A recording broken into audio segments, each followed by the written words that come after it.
For today's video guys, magpapagalaw tayo ng flaps ng aming air condition, intake air. Ito, pagkakalawin mo. Ito, iitingan ko po. Gamit ang torch. Tingin natin yan dito. So yun na nga guys, hinitingan natin ng ating santalin oxygen ang lahat ng mga bearing na yan.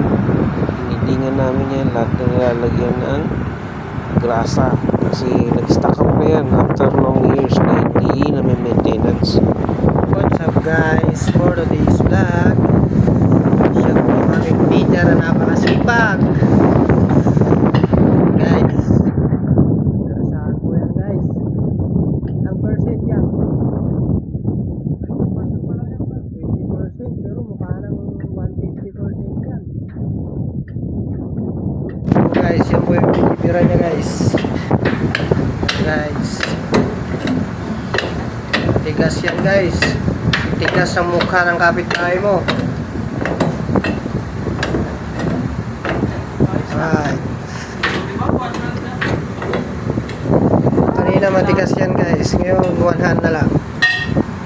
Right. Oh.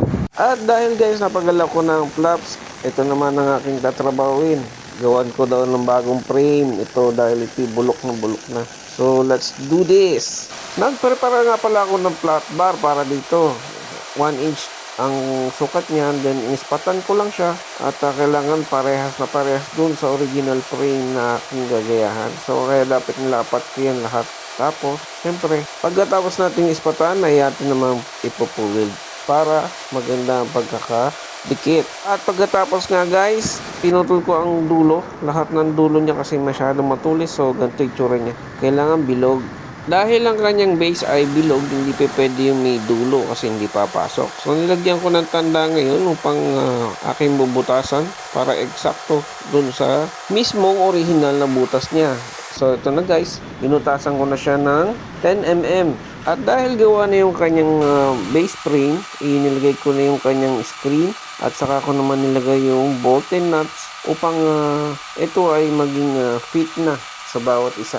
So habang busy naman ako sa baba, ito yung kanilang din-scale na at kanilang pininturahan. So habang nakita kong pinipinturahan, sinabay ko na yung frame para maganda na rin tignan. At syempre may 3 patong ng primer yan. At pagkatapos ay kanilang kinulay ng puti.